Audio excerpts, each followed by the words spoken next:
आप लोग टेंशन में है क्या?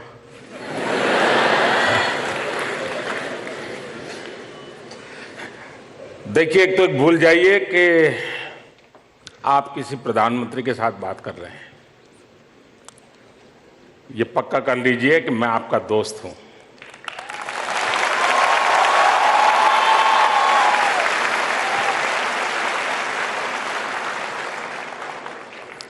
आपका दोस्त हूं, आपके परिवार का दोस्त हूं, आपके अभिभावकों का दोस्त हूं और एक प्रकार से जिसकी परीक्षा होने वाली होगी, लेकिन आज मेरी है और आज आप लोग मेरी परीक्षा लेने वाले हैं और देश भर के 10 करोड़ से ज्यादा बच्चे, उनके परिवारजन, उनके टीचर्स, उनको साथ रूबरू होने का मुझे सौभाग्य मिला है। और शायद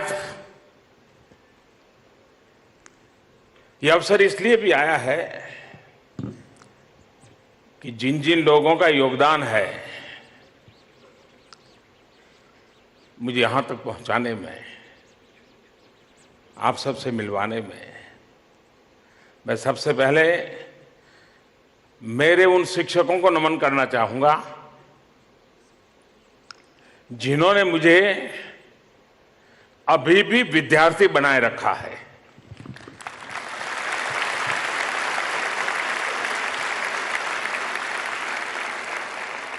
मुझे सबसे बड़ी शिक्षा मिली कि भीतर के विद्यार्थी को कभी मरने मत देना, और अगर भीतर का विद्यार्थी जीवन भर जीता है तो हमें जीने की ताकत भी देता है।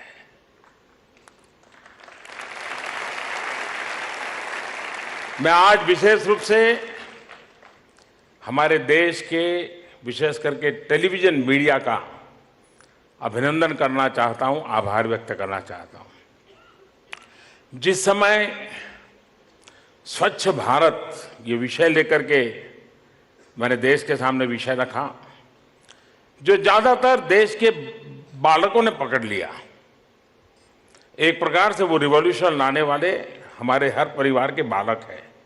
घर में वो टोकते हैं, हे गंदा करते हो, इधर डाल दिया, इधर फेंक दिया, इधर रख दिया। बच्चे जागरूक हो गए और उसके कारण एक माहौल बदला है। और दूसरी उसकी मदद की है मीडिया ने। स्वच्छ भारत अभियान को मीडिया ने इतनी ताकत दी, इतना सकारात्मक रूप दिया कि आज वो हर एक की जिम्मेवारी बनता चला गया है। वरना क्या होता, अगर वो सरकारी कार्यक्रम रहता तो सरकार और जनता तनातनी चलते, तू मैं चलती। लेकिन इसको पूरा रूप बदल दिया मीडिया ने। आज ऐसी ही एक उत्तम सेवा मीडिया के माध्यम से हो रही है। ये बातचीत, ये कोई प्रधानमंत्री का कार्यक्रम नहीं है, ये कोई मोदी का कार्यक्रम नहीं है, ये देश के करोड़ों बच्चों का कार्यक्रम है। तो मैं उनका बड़ा आभार व्यक्त करता हूं और मुझे विश्वास है कि मुझे एक विद्यार्थी के नाते, और आप सब मेरे एग्जामिनर हैं, देखते हैं बाद में आप लोग तय करना कितने अंक देना है 10 में से। तो शुरू करें। माननीय प्रधानमंत्री जी, पहले हम 3 सवाल ले रहे हैं। दिल्ली से समीक्षा फंड आपसे सवाल करना चाहती हैं, जो इस वक्त यहीं पर बैठी हुई हैं। Good afternoon, sir. I'm Samiksha from Jawan Navodaya Vidyalaya, Mungeshpur, Delhi, of class 11. My question is, during examination, in spite of being fully prepared and confident, there is a feeling of nervousness till the exam is over. So how can we cope up with this? Thank you, sir. पूरी तैयारी और आत्मविश्वास के बावजूद परीक्षा समाप्त होने तक डर लगा रहता है। इस स्थिति का सामना कैसे करें? माननीय, इसी से मिलता जुलता एक सवाल संजना ने भी पूछा है, रिपब्लिक टीवी के माध्यम से पूछा है। While writing exams I tend to forget important diagrams, फॉर्मूले and definitions, even though I have studied it many times. How do I manage it better? ऐसा ही सवाल कई बच्चों ने पूछा है। हर्ष शुक्ला हैं जो कि 9वीं कक्षा के छात्र हैं और पुणे में रहते हैं। पूछ रहे हैं कि परीक्षा के समय हम अति कठिन तैयारी करते हैं, खाना पीना तक भूल जाते हैं। ऐसे समय में जब प्रश्न पत्र देखते हैं तो हमें कुछ भी याद नहीं आता और हम अपना आत्मविश्वास खो बैठते हैं। मेरा प्रश्न ये है कि हम ऐसे समय में अपने आत्मविश्वास को कैसे बनाए रखें और उसे चूर न होने दें। माननीय प्रधानमंत्री जी, कृपया इस बारे में हम सबका मार्गदर्शन करें। आप में से कितनों को लगता है कि आपका आत्मविश्वास हिल जाता है? कितनों को लगता है? ये सवाल बहुत से बच्चों ने पूछा है और ये बिल्कुल सही सवाल है कि मेहनत में कोई कमी नहीं होती है। खुद ने भी मेहनत की होती है, अपने पेरेंट्स ने भी की होती है, टीचर्स ने भी की होती है, हमने भी ईमानदारी से की होती है। ऐसा नहीं कि भाई टीचर को अच्छा लगे या माँ बाप को अच्छा लगे इसलिए कर, ईमानदारी से की है। लेकिन एक चीज होती है, अगर आत्मविश्वास नहीं है तो कितने ही मेहनत की, क्लासरूम में बैठते हैं, एक शब्द याद आता है, ये भी आता है उस किताब में है, फिर याद आता है उस पेज पर है, फिर याद आता है उस पेज की 5वीं 6ठी लाइन में ही है, सब याद आता है, शब्द याद नहीं आता है। ऐसा होता है ना?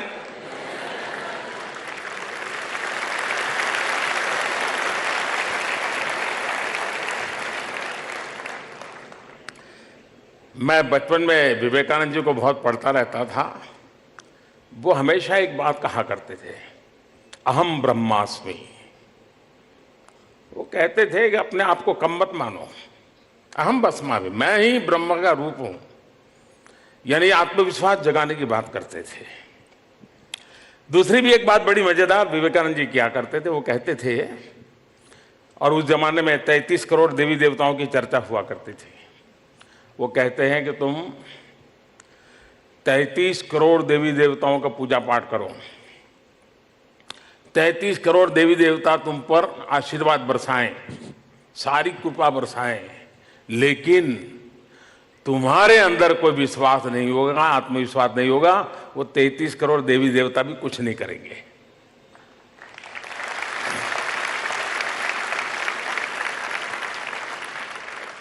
आपने देखा होगा विद्यार्थी सामान्य तौर पे सरस्वती की पूजा करते हैं।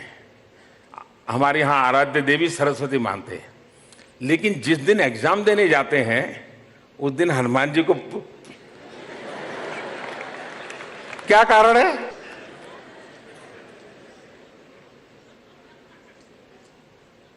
ऐसा क्यों करते हैं?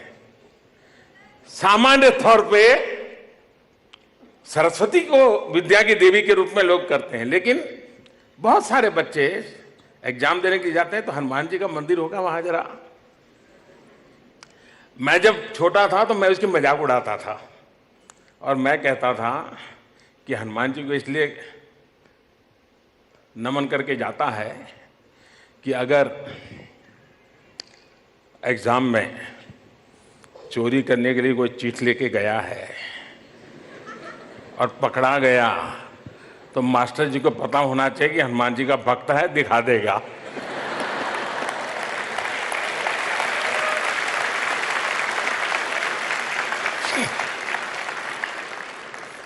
खैर वो तो मैं स्कूल के अंदर चुटकुले सुना देता था तो उसका हिस्सा था, लेकिन हकीकत ये है कि मन में एक भाव रहता है आत्मविश्वास का, ये बहुत आवश्यक होता है। और ये आत्मविश्वास कोई जड़ी बूटी नहीं है जी कि मम्मी कह दे कि आज एग्जाम में जाने से पहले ये टैबलेट ले लेना, वो ऐसे नहीं होता है। आत्मविश्वास वो कोई लंबा सा भाषण सुन ले तो भी आत्मविश्वास आ जाता, ऐसा नहीं है। हमने अपने आप को हर पल कसौटी पर कसने की आदत डालनी चाहिए। कभी मान लीजिए हमारे घर में कहीं पर छोटी पहाड़ी है या घर के पास कहीं कोई बड़ा मकान है, स्टेयरकेस है और तय किया भाई 3 मंजिला मकान है, चलो देखते हैं। 3 दोस्त सबसे पहले स्टेयरकेस पे कौन चढ़ के जाता है? जो चढ़ेगा उसको आत्मविश्वास आएगा, जो नहीं चढ़ेगा उसको लगेगा मैं भी चढ़ूं, वो दूसरे दिन मेहनत करेगा। आत्मविश्वास हर कदम पर कोशिश करते करते करते बढ़ता है और हम उसको अचीव कर सकते हैं। और इसलिए निरंतर ये कोशिश होनी चाहिए कि मैं जहां हूं उससे मुझे कुछ और अधिक करना है और इसके लिए जो मुझे करना पड़ेगा वो मैं करूंगा। आप लोग एग्जाम के समय शायद टीवी देखते नहीं होंगे, लेकिन अभी अभी एक खबर मेरे दिल को छू गई। अभी साउथ कोरिया में विंटर ओलंपिक चल रहे हैं। उस विंटर ओलंपिक में कनाडा का एक नौजवान मार्क खेल रहा है और उसको वो स्नोबोर्ड का खिलाड़ी है। और आप लोग स्कूल बोर्ड के खिलाड़ी हो, वो स्नोबोर्ड के एग्जाम दे रहा था, आप लोग स्कूल बोर्ड के एग्जाम दे रहे हो, और वो ब्रॉन्ज मेडल ले आया। लेकिन उसकी कथा ये है कि स्नोबोर्ड की उसकी प्रैक्टिसिंग में 11 महीने पहले उसको भयंकर इंजरी हो गई, यानी 15-20 फ्रैक्चर हो गए, कोमा में था, 11 महीने पहले अस्पताल में पड़ा था। लेकिन अभी 4-5 दिन पहले वो ब्रॉन्ज मेडल ले आया और उसने अपने फेसबुक पर 2 फोटो रखी है। एक 11 महीने अस्पताल में पड़ा हुआ कोमा वाला दृश्य और बगल में ब्रॉन्ज मेडल का सम्मान प्राप्त करता हुआ, और फिर आगे उसने लिखा है धन्यवाद जिंदगी। कितना बड़ा आत्मविश्वास होगा कि हाथ पैर टूट चुके हैं, कोमा में चला गया इंसान है, परिवार भी, अब तो परिवार भी कहता होगा भाई बहुत हो गया, खेल लिया, अब ठीक हो गए, अब मत जाओ।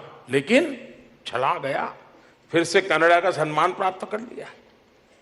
कहने का मेरा तात्पर्य यह है कि आत्मविश्वास हर पल प्रयासों से, और हम खुद ऑब्जर्व करते रहे अपने आप को, उससे आता है। स्कूल में जाते समय दिमाग में से ये निकाल दीजिए कि कोई आपकी एग्जाम ले रहा है, दिमाग में से ये निकाल दीजिए कि कोई आपको अंक देने वाला है, दिमाग में ये भर दीजिए आप ही आपके एग्जामिनर हो, आप ही अपना भविष्य तय करोगे। और कौन होता है आपका भविष्य तय करने वाला? वो अंक गिनने वाले गिनते रहेंगे, मैं अपने हौसले को लेकर के चलता रहूंगा। इस भाव के साथ बैठिए और आप देखिए, और जीवन में सफलता में आपके पास क्षमता हो, संसाधन हो, सब हो, लेकिन आत्मविश्वास न हो तो आप कुछ नहीं कर सकते। और इसे बहुत बढ़िया सवाल पूछा बेटा आपने, और देश के सिन बच्चों ने मुझे बताया। एक बात मैं कहना चाहूंगा, हमारा देश विविधताओं से भरा हुआ है, 100 के करीब भाषाएं हैं, 1700 से ज्यादा करीब डायलेक्ट्स हैं। कितनी विविधताओं से भरा देश है। लेकिन मेरी मर्यादा है, मुझे देश की इतनी भाषाएं नहीं आती हैं। मैं बहुत सारे बच्चे होंगे जो आज मुझे ऑनलाइन या टीवी पे या अपने क्लासरूम में देखते होंगे, सुनते होंगे, मैं उनकी भाषा में नहीं बोल पा रहा हूं। और इसलिए, और मैं मानता हूं उन बालकों को उनकी भाषा में बात बतानी चाहिए, लेकिन ये मेरी मर्यादा है कि मैं तमिल नहीं बोल पाता, मलयालम नहीं बोल पाता, कन्नड़ नहीं बोल पाता। नॉर्थ ईस्ट में जाए तो हर 20-25 साल के बाद एक नई लैंग्वेज है। तो मैं पहले उन सभी बालकों की क्षमा चाहता हूं, और मैं सभी व्यवस्थापकों से कहूंगा कि हो सके तो इन्हीं बातों को उन भाषाओं में वॉइस ओवर करके अगर उन बच्चों तक पहुंचा दिया जाए तो उनकी अच्छी सेवा होगी। Next question. माननीय, कंसंट्रेशन को लेकर बच्चे बहुत स्ट्रेस्ड रहते हैं। 2 क्वेश्चंस हम ले रहे हैं। कनिष्का वत्स नोएडा से हैं, जो क्लास 10th में पढ़ती हैं और आपसे कुछ पूछना चाहती हैं। Kanishka. Good afternoon, sir. My name is Kanishka Vats. I am student of class 10th from DV Public School, NTPC Dadri, Noida. So my question is, if any student is willing to concentrate on his or her studies but still gets distracted, so what he or she should do to concentrate more on his or her studies? Thank you, sir. अगर पढ़ाई से ध्यान कहीं और बढ़ता है तो पढ़ाई में कंसंट्रेट करने के लिए क्या करना चाहिए? कंसंट्रेशन से ही संबंधित सवाल है प्रणव व्यास का, जो कि BHU से हैं। आइए सुनते हैं। Hello sir, thank you for this great opportunity. This is Pranav Vyas from IIT BHU, Varanasi. I would like to know your experiences on what should one do when we feel overwhelmed and disoriented in whatever we're doing, may it be academics or some passion that we're pursuing. In general, life. कोई अभिभूत या disoriented महसूस कर रहा हो तब क्या करना चाहिए? माननीय, कंसंट्रेशन के बारे में ये जो 2 सवाल थे उनके बारे में कृपया हमें राह दिखाएं। बहुत लोगों को लगता है कि कंसंट्रेशन एक कोई स्पेशल प्रकार की विधा है जिसको हमें सीखना पड़ता है। ऐसा नहीं है। आप में से हर व्यक्ति दिन में कोई न कोई काम ऐसा करता है जो बड़े ध्यान से करता है। अगर आप खुद अपने आप को ऑब्जर्व करोगे तो आपको पता चलेगा कि वो काम मैं जब कर रहा था, कोई गाना सुन रहा था, एक एक शब्द ध्यान था। जब शब्द सुन रहा था तो उसका वीडियो देखा था तो वो चित्र भी मुझे याद आता था। मैं उस गाने के आगे पीछे क्या था वो भी मुझे याद आता था। यानी एकदम से आपका कंसंट्रेशन था, ये आपने अनुभव किया होगा। आपका कोई दोस्त के साथ आप फोन पे बात कर रहे हैं और उस समय आपका प्रिय गाना चल रहा है, लेकिन आपका दोस्त आपका बहुत अच्छा दोस्त है, फोन पे आ गया, वो गाना की आवाज चल रही है, अब तक आप गाना में उलझे थे, लेकिन एकदम से शिफ्ट होकर के उस आपके दोस्त के साथ फोन में इतने उलझ जाते हैं कि कौन सा गाना आया, कौन सा गया, क्या चल रहा है कुछ पता नहीं। माँ खाने के लिए चिल्ला रही, सुन नहीं रहे हो, आप लगे हुए हो। मतलब कंसंट्रेशन है कि नहीं?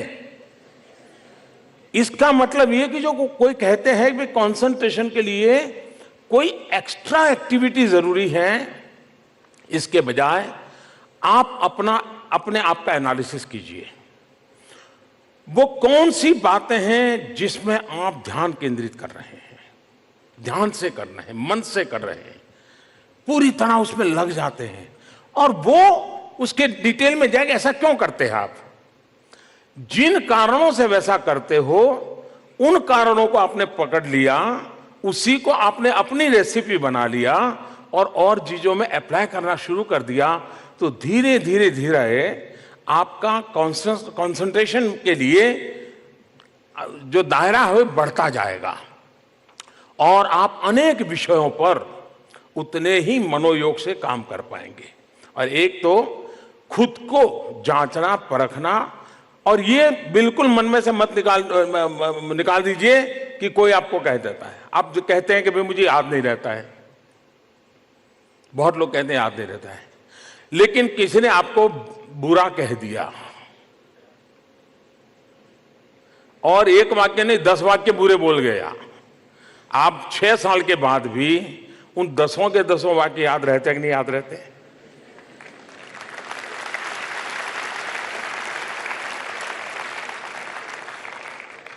इसका मतलब आपकी मेमोरी पावर में कोई प्रॉब्लम नहीं है, लेकिन वो चीज थी जो आपको छू गई, आप उसको भूल नहीं पा रहे हैं, आपको याद रह गया।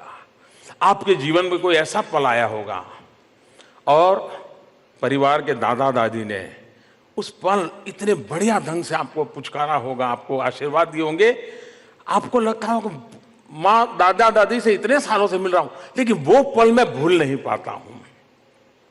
मतलब जिन चीजों में सिर्फ बुद्धि नहीं, आपका हृदय भी जुड़ जाता है, वो चीजें जिंदगी का हिस्सा बन जाती है।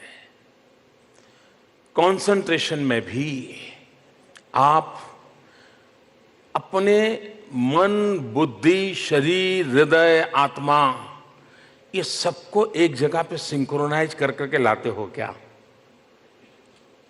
ये जो योगा है ना, अभी दिखा रहे थे सारे बच्चे, ये कुछ लोग मानते हैं ये कोई फिजिकल एक्सरसाइज है, और कुछ लोग अगर योग बॉडी बैंडिंग का ही खेल होता तो सर्कस में जो लोग काम करते वो सारे योगी होते हैं, सब सर्कस वाले योगी होते हैं।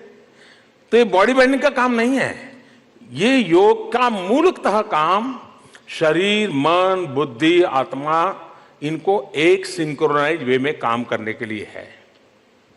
अगर आप इसकी प्रैक्टिस करते हैं, कौन सा आसन करना, कैसे करना, वो आपकी मर्जी है। आपने देखा होगा, एक बार मैंने मन की बात की थी तो हमारे देश के महान खिलाड़ी सचिन तेंदुलकर जी मन की बात में मेरे साथ बातचीत कर रहे थे और देश भर के लोगों ने सुना। उन्होंने बड़ी एक मजेदार बात कही थी। किसी बालक ने उनको ऐसा ही एक सवाल पूछा था, तो उन्होंने एक बढ़िया जवाब दिया था। मैं समझता हूं ये जवाब आपको, हम सबको काम आ सकता है। उन्होंने कहा, जब मैं खेलता हूं तो इसके पहले कौन सा बॉल था, कैसे आया था, मैं रन कर पाया कि नहीं कर पाया, बॉल को ठीक से खेल पाया कि नहीं, इसके दिमाग में खपाता नहीं हूं। दूसरा, इसके बाद जो बॉल आएगा तो कैसा आएगा, मैं 4 लगाऊंगा या सिक्सर लगाऊंगा, दिमाग नहीं खपाता हूं। मैं उस समय उसी बॉल को खेलता हूं जो आ रहा है, बाकी सब भूल जाता हूं। ये तरीका है, ये तरीका है। हम आगे, इसका मतलब ये नहीं कि अतीत का कोई महत्व नहीं है, अतीत का अपना महत्व है, लेकिन अतीत जब बोझ बन जाता है तो भविष्य के सपने भी रौंद जाते हैं और वर्तमान बोझिल बन जाता है। वर्तमान में जीने की आदत कंसंट्रेशन के लिए एक रास्ता खोल देती है। वही कंसंट्रेशन ऐसा नहीं है, लेकिन वो एक रास्ता खोल देती है। हम वर्तमान में, कोई आपको मिलने आया है, अब आप कभी कभी कोई किताब पढ़ते होंगे, किताब खुली है, लाइट पर्याप्त है, वातावरण शांत है, खुशनुमा माहौल है, लेकिन आंखें किताब पर है, आंख बराबर एक एक पन्ने पर चल रही है, लेकिन आप ऑफलाइन है। अब ये ऑनलाइन ऑफलाइन से तुरंत समझ आया है। कंप्यूटर पड़ा है लेकिन ऑफलाइन है, किसी से कनेक्टेड नहीं है, आप किताब से कनेक्ट नहीं होते हैं। और इसलिए जब जो करें आप ऑनलाइन होने चाहिए, जो मिलने आए तो उसी से जुड़े हुए होने चाहिए। चाय पीते हैं, कभी चाय भी पीते हैं, आप में से बहुत कम लोग होंगे जिनको पानी का टेस्ट पता होगा जी। क्यों?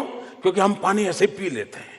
कभी जी भर के पानी पी के देखो, उसकी बूंद बूंद पी करके उसका टेस्ट एंजॉय कीजिए। That is concentration.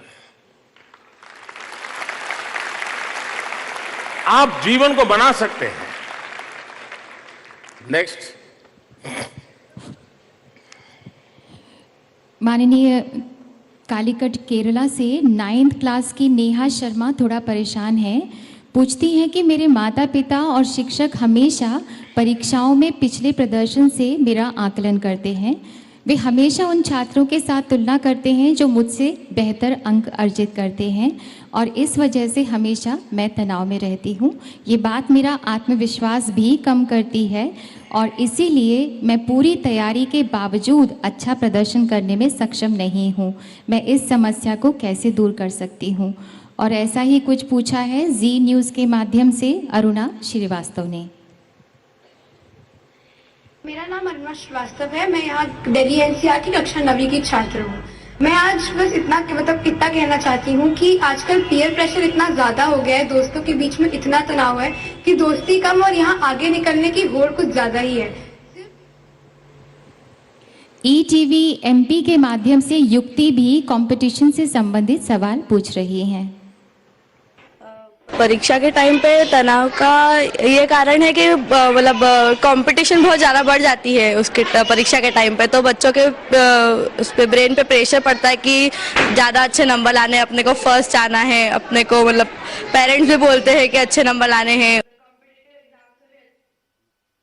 माननीय, ये थी इन बच्चों के मन की बात। इस बारे में कृपया हमें कुछ बताइए।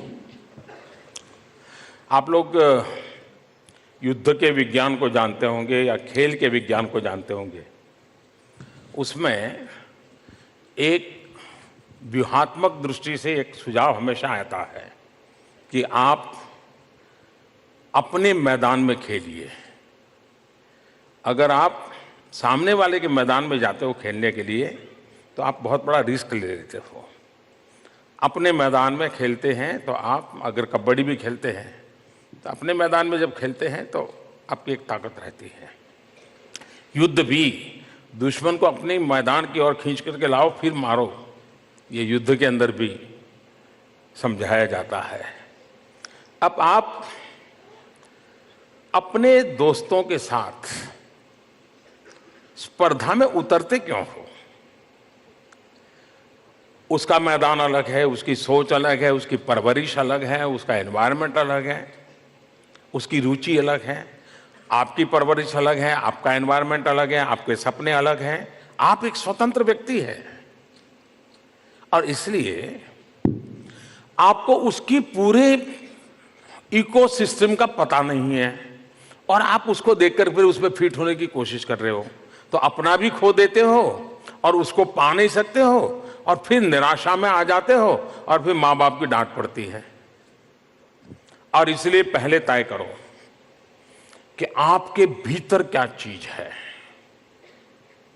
आप किस चीज में समर्थ हो। अपने आप को जानने की कोशिश करो और इसमें आपके दोस्त मदद कर सकते हैं। आप चीजों को ऑब्जर्व करके कर सकते हो। आप उसी में आगे बढ़ने की दिशा में प्रयास करेंगे तो आपको कभी भी, आप देखिए ये सारे जितने खेल जगत के अंदर बड़े बड़े नाम लेकर के आते हैं, कोई उनकी डिग्री पूछता है क्या? पूछता है क्या? कोई उसका साथी कहता है कि यार ये मेरे क्लास में पढ़ता था, बिल्कुल डब्बू था, बिल्कुल था, लेकिन अब वो डब्बू था लेकिन टेनिस खेलता था तो दुनिया में नाम कमा के ले आता था। क्योंकि उसने अपनी ताकत पहचानी, वो चल पड़ा। अपने मित्रों की ताकत थी पढ़ाई में, वो पीएचडी हो गए, साइंटिस्ट होंगे, वो उस दिशा में जाएंगे। कभी कभार होता है खुद को न जानना, ये समस्या का एक कारण होता है। एक, हमने जानना चाहिए अपने आप को। दूसरा, जब भी आप प्रतिस्पर्धा में उतरते हैं तो आपको एक तनाव महसूस करना पड़ता है। आप खुद को नहीं देखते हैं, उसको देखते रहते हैं। यार वो 4 घंटे पढ़ता है, चलो मैं भी 4 घंटे पढ़ूंगा। वो 3 घंटे ये करता है, मैं भी करूंगा। यानी आपका वही एक गाइड और फिलोसोफर बन जाता है अनजाने में। आप रहते ही नहीं हैं। आप खुद को देखो, खुद को समझो, खुद के लिए काम करो। आप देखिए, दूसरा, प्रतिस्पर्धा अपने आप हो जाएगी। आप चिंता छोड़ दीजिए, लोगों को आपके प्रतिस्पर्धा में आने दो, आप किसी की प्रतिस्पर्धा में मत जाओ। आपको अगर ये स्थिति पानी है कि लोग आपको स्पर्धा करने के लिए लालायित हो जाए, लोग आपको मॉडल मान करके प्रतिस्पर्धा के लिए उतर, मुझे बनना है तो ऐसा बनना है, मुझे करना है तो ऐसे करना है, वो कब होगा? अगर आप अनुस्पर्धा करेंगे, खुद के साथ स्पर्धा। मैं पहले अगर 3 घंटे पढ़ पाता था, अब मैं 3.5 घंटे पढ़ पाता हूं क्या? पहले मैं 30 मार्क्स लाता था, अब 35 ला पाता हूं क्या? पिछली बार मेरा ये रिजल्ट आया था, पहले मैं 6 घंटे मेहनत करता था, इतना याद रहता था, अब मैं 2 घंटे मेहनत करके इतना एब्सॉर्ब कर सकता हूं क्या? खुद के साथ अपने एक पैरामीटर बना ले और डायरी लिख सकते हैं आप कि मैं कल था वहां से 2 कदम आगे गया कि नहीं गया। अगर एक बार हम खुद से 2 कदम आगे चलना सीख लेंगे तो फिर उसका जो सेटिस्फेक्शन होता है, आपको किसी की शाबाशी की जरूरत नहीं है। आपके भीतर से एक ऊर्जा प्रकट होगी, जो ऊर्जा आपको नई क्षितिजों को पार करने के लिए किसी भी हेल्पिंग हैंड के बिना आपको ताकत दे सकती है। और इसलिए मेरा आपसे आग्रह है, आप प्रतिस्पर्धा के चक्कर से निकल जाइए, अनुस्पर्धा करें, स्वयं से स्पर्धा करें। कल जहां थे वहां से आज आगे जाएंगे। जिन्होंने दुनिया में, आपने यूक्रेन का शायद एक ओलंपियर है, मिस्टर बुका, शायद बुका, वो बांस कूद करता है, हाँ? उसने अपने रिकॉर्ड खुद के 36 बार तोड़े, 36 बार। और हर बार वो जब गोल्ड मेडल लाता है तो गले में इतना वेट हो जाता है कि लोग देखते रह जाते हैं। वो औरों को देखता तो शायद वहीं अटक जाता है, चलिए अब गोल्ड मेडल मिल गया, क्या है। नहीं, उसने तय किया ये रिकॉर्ड भी मैं तोड़ूंगा, मैं ये रिकॉर्ड भी तोड़ूंगा, मैं ये रिकॉर्ड भी तोड़ूंगा। हम अपने आप से अनुस्पर्धा करें। अगर हम अपने आप से अनुस्पर्धा करेंगे, आप अपने आप बहुत बड़ी ऊंचाइयों को प्राप्त कर सकते हैं।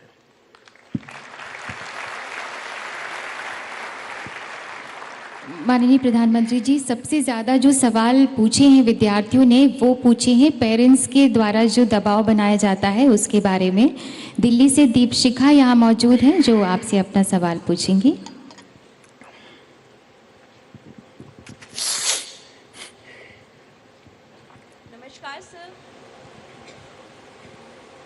नमस्कार सर, मेरा नाम दीपशिका है। मैं केंद्रीय विद्यालय सेक्टर 5 द्वारका से हूँ और मैं आपसे पूछना चाहती हूँ, परीक्षा के दौरान माँ बाप बच्चों पर प्रेशर डालते हैं कि वो ज़्यादा से ज़्यादा अंक प्राप्त करें, और जब बच्चे 80 से 90% अंक प्राप्त करते हैं उसके बाद भी वो संतुष्ट नहीं होते। वो चाहते हैं उनका बच्चा या बेटा या बेटी डॉक्टर या इंजीनियर ही बने, जिससे बच्चों के अंदर की इच्छाएं मर जाती हैं। ऐसा होना सही है या गलत? धन्यवाद सर। 3 सवाल और ले रहे हैं हम। लेह से डिग्री कॉलेज सेकेंड ईयर की छात्रा लीला बानो का सवाल भी इसी से मिलता जुलता है।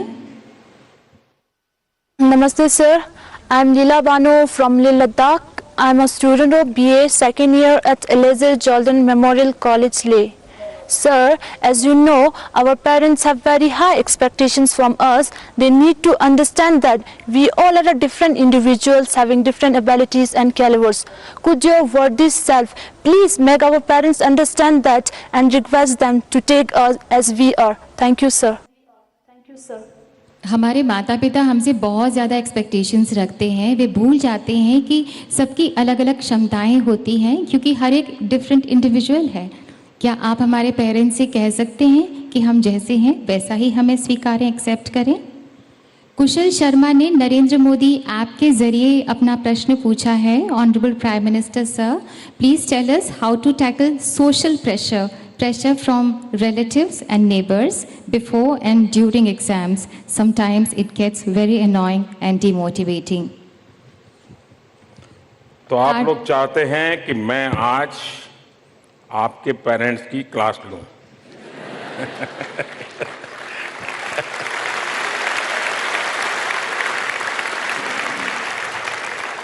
सर, एक सवाल और है। कार्तिक गुप्ता IIT BHU से अपने मन की बात पूछ रहे हैं।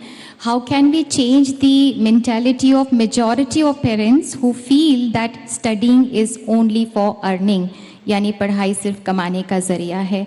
सभी ने पेरेंट्स के प्रेशर की बात की है और हम सभी उत्सुक हैं आपसे जवाब सुनने के लिए। वैसे तो ये मेरी सोच थी कि स्टूडेंट्स के सवाल आएंगे, लेकिन ये सवाल ऐसा है कि जितने सवाल स्टूडेंट्स ने पूछे हैं, माँ बाप भी उतने ही हैं जिन्होंने ये सवाल पूछा कि इन बच्चों को कुछ ठीक करो। माँ बाप मुझे कह रहे हैं कि आप इन बच्चों को समझाओ वो अपनी मेंटालिटी ठीक करें।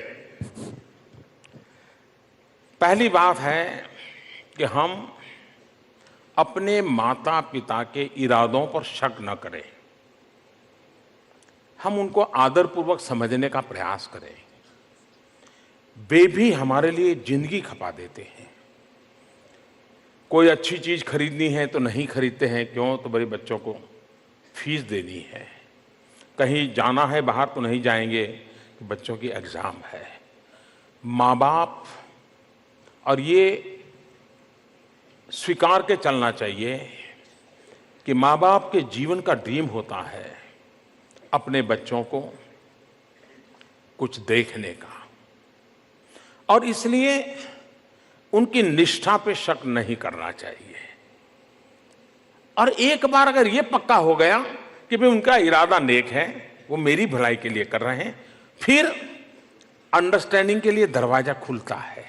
वरना क्या होता है, 5 बजे पापा ऑफिस से आने का टाइम है, चलो यार किताब लेके बैठ जाओ, खेल खेलना है यार छोड़ो नहीं खेलना है, पापा का आने का टाइम हो गया। ये माहौल अच्छा नहीं है, ये तनावपूर्ण एक प्रकार का वातावरण परिवार में तबाही कर देता है। दूसरी तरफ ये भी कठिनाई है कि बहुत से माँ बाप होते हैं जिन्होंने बचपन में सपने उनके अंदर किसी ने बोए होते हैं, और वो सपना बड़े होते हैं वटवृक्ष बनता जा रहा है। वो अपने सपने तो खुद पूरे नहीं कर पाए, तो फिर वो सपने अपने बच्चों में ट्रांसप्लांट करते हैं। मैं डॉक्टर बनना चाहता था, नहीं बन पाया, मैं तो टीचर होकर के जिंदगी गुजार रहा हूं, तुझे डॉक्टर बना के छोड़ूंगा। वो कहता है मुझे खिलाड़ी बनना है, मुझे डॉक्टर नहीं बनना है।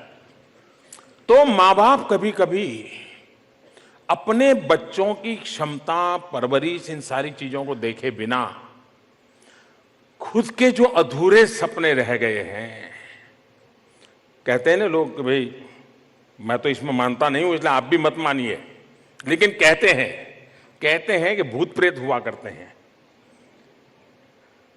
तो कहते हैं कि जिनकी इच्छाएं अधूरी रह जाती और मरते हैं तो कहते हैं भूत हो जाते हैं, फिर वो इच्छाओं के लिए तड़पते रहते हैं। तो कभी कभी इच्छाओं के भी भूत होते हैं, इंसान के हो या न हो, और वो भूत आपको जकड़ लेते हैं। डायलॉग करना चाहिए माताजी पिताजी के साथ, खुल करके बात करनी चाहिए, अच्छे मूड में हो तब करनी चाहिए।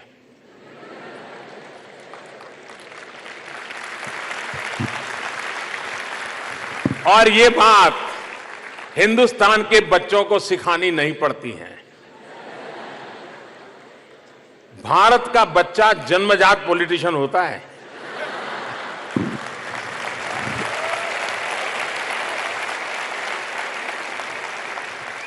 क्योंकि वो ज्वाइंट फैमिली में उसको पता होता है कि ये काम करवाना है, पिताजी को पता चलेगा तो नहीं होगा, तो वो चुपचाप दादी के पास जाता है। उस दिन दादी को पूछेगा, दादी जी पानी ले आओ, दादी जी आइए ना थोड़ा बाहर टहल के आता हूं, मैं साथ ले चलता हूं, मंदिर चल के। फिर बातें आता है, दादी मेरे लिए कर देना पड़ेगा, और दादी कर देती है। और दादी बेटे को भी डांटेगी, वो बेटे के लिए इतना ही नहीं करते, तो बच्चों को मालूम है कि कुछ काम करवाना है तो दादी से हो जाएगा, कुछ मम्मी से हो जाएगा, कुछ बड़े भाई से हो जाएगा, कुछ काम खुद का नहीं होने वाला है तो बहन को टाइट करो, और बहन को बोलो तुम आज बराबर ड्रामा करो और करवा लो। और बहन घर में अगर एक बार उसने हवा बना ली तो पापा की ताकत नहीं है कि वो मना कर सके। नाम बहन का, काम भाई का, यही होता है परिवार में। लेकिन मैं अभिभावकों से कहना चाहूंगा कि आप इसको जो सोशल स्टेटस बना दिया है, जो अपने यार दोस्तों में कहीं मिलने जाते हैं, शादी ब्याह में जाते हैं, तो सब बात करते हैं कि मेरा बेटा ये करता है, मेरी बेटी ये करती है, तो उनके मन में रहता है कि मैं वहां मुंह दिखाने लायक नहीं हूं। उसका तो बेटा यहाँ पहुँच गया, उसकी तो बेटी वहाँ पहुँच गई, और मैं ही हूँ कुछ बोल नहीं पाया और मुझे घर आना। और फिर वहाँ जो सुना, बस सामने आप मिले नहीं कि मरे नहीं।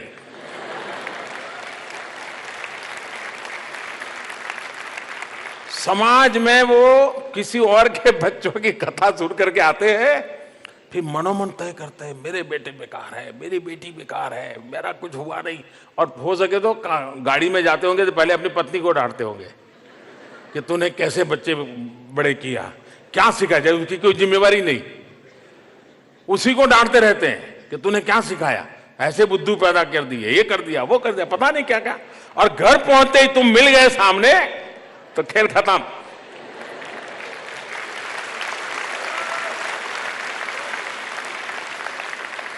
और इसलिए मैं अभिभावकों को कहता हूं कि आप इसको सोशल स्टेटस मत बनाइए, आप दुनिया से मत छुपाइए। अगर आपके बेटे के अंदर जो सामर्थ्य है उसी सामर्थ्य की चर्चा कीजिए, उनके बेटे के सामर्थ्य से आप अपने बेटे की कंपैरिजन मत कीजिए। और दुनिया में कोई बालक ऐसा पैदा नहीं होता है कि जिसके अंदर कोई न कोई भगवान ने विशेषता न दी हो। हर किसी को भगवान ने कोई न कोई परम शक्ति दी होती है।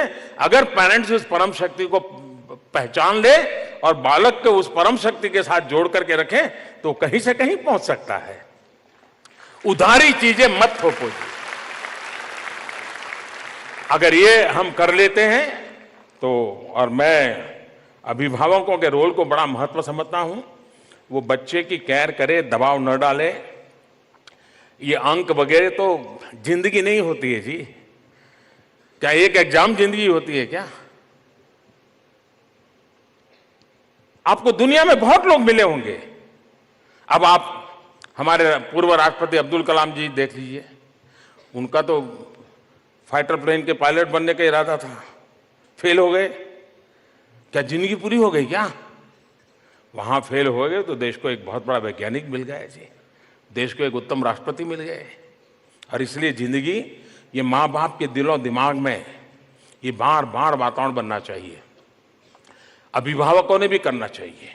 अगर ये रहता है तो मैं समझता हूं कि ये जो घर का तनाव है, और उस तनाव समस्या बन गया है जी, ये एक सोशल स्टेटस बन गया है। और आप 90 लाओ तो पूछेंगे 95 क्यों नहीं लाए। 95 लाएंगे तो बोले देखो उसका तो 95 आया, तूने क्या कमाल कर दी। अगर आप 97 लाए, अब क्या है, अब तो 80% बच्चे 97 लाते, तू कौन सा बड़ा 30 मार्क की करता है। आज हम हिम्मत नहीं कर सकते पूछने की कि आपका क्या हुआ था।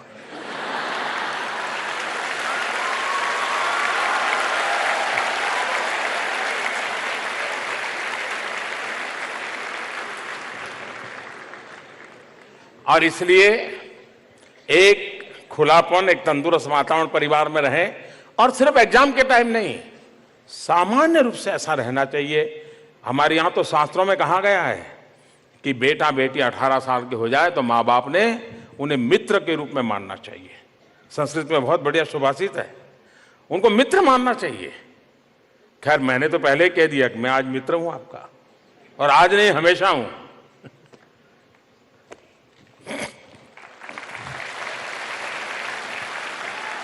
दो क्वेश्चंस हैं माई गव के ज़रिए। अभिनव पूछ रहे हैं कि परीक्षा के समय मेरा मन करता है कि थोड़ी देर खेलूं, दोस्तों के साथ गप्पे मारूं, पर फिर लगता है कि इससे परीक्षा की तैयारी में नुकसान हो सकता है, तो ऐसी स्थिति में मैं क्या करूं? अक्षी गुप्ता एबीपी न्यूज़ के माध्यम से माननीय आपसे प्रश्न पूछना चाह रही हैं।